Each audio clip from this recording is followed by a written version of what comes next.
قربانی نہ ظلم ہے نہ پیسے کا ضیاع۔ معلوم ہوتا ہے کہ کچھ لوگ دنیا میں ایسے بھی پائے جاتے ہیں جو کہ مسلمانوں کے اس عظیم تہوار یعنی بقرہ عید پر جانور ذبح کرنے پر اعتراض کرتے ہیں۔ بڑی حیرانگی کی بات ہے، آخر اس میں مسئلہ کیا ہے؟ چلے پہلے ظلم والی بات کو کور کر لیتے ہیں۔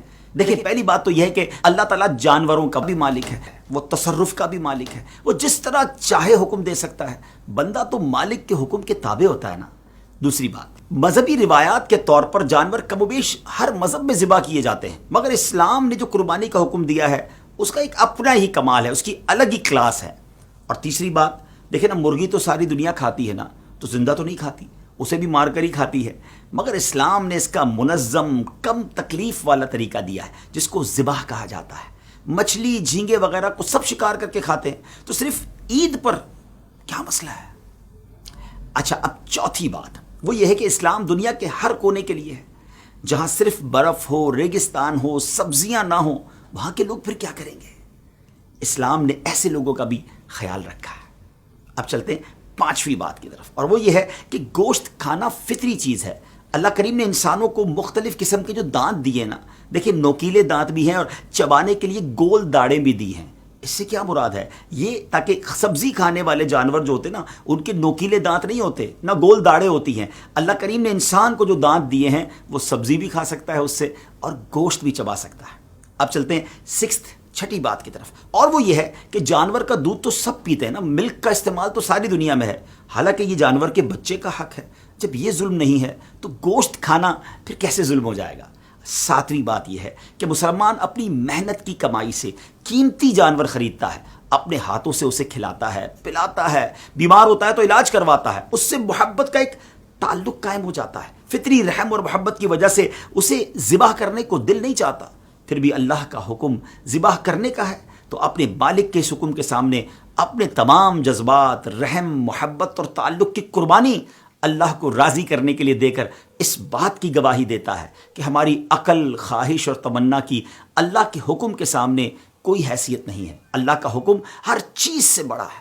اللہ کریم ہمیں اپنے حکم پر چلنے کی توفیق عطا فرمائے تو خوش دلی کے ساتھ، جی ہاں، ثواب کی نیت سے قربانی کیجئے اور اس کی برکتیں لوٹیے۔ ایک اور اعتراض ہوتا ہے کہ جناب اربوں روپے خرچ ہو جاتے ہیں، ان پیسوں سے کچھ اور کر لیا جاتا، غریبوں کو تقسیم کر دیا جاتا۔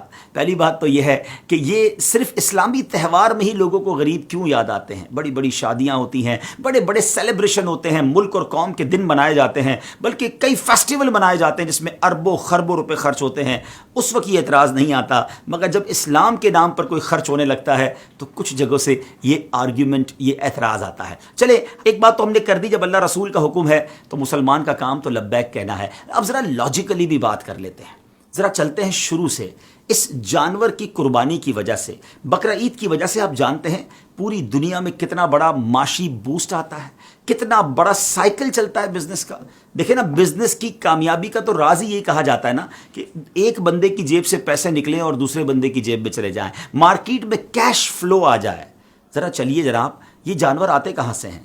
گاؤں کے غریب لوگ جانور اپنے گھر میں پالتے ہیں، پورا سال پالتے ہیں اور اس کے بعد منڈی میں آ کر اسے بیچتے ہیں، تو یہ رقم پیسے والوں کی جیب سے نکل کر ان گاؤں کے غریب مسلمانوں تک پہنچتی ہے۔ جب یہ سارے جانور منڈی میں آتے ہیں تو منڈی آباد ہو جاتی ہے، منڈی میں چارے والے کا بزنس بھی چلتا ہے، سوزوکی والے کا بزنس بھی چلتا ہے، کئی مزدوروں کو نوکری مل جاتی ہے، جناب رسی اور اس کے جو جانور کے باندھنے کا سامان ہوتا ہے ان لوگوں کا بھی کاروبار شروع ہو جاتا ہے۔ اور آگے چلیے، جب یہ جانور خرید کر لوگ اپنے گھر لاتے ہیں، ہزاروں لاکھوں لوڈر اور سوزوکی ڈرائیور اور ٹرک ڈرائیورز کو روزگار ملتا ہے۔ پھر جیسے یہ محلے میں آ جاتے ہیں تو محلے میں بھی آپ نے دیکھا ہوگا چوکیدار اور مزدور، غریبی لوگ تو ہوتے ہیں، ان کو سنبھالنے کے پیسے ملنا شروع ہو جاتے ہیں۔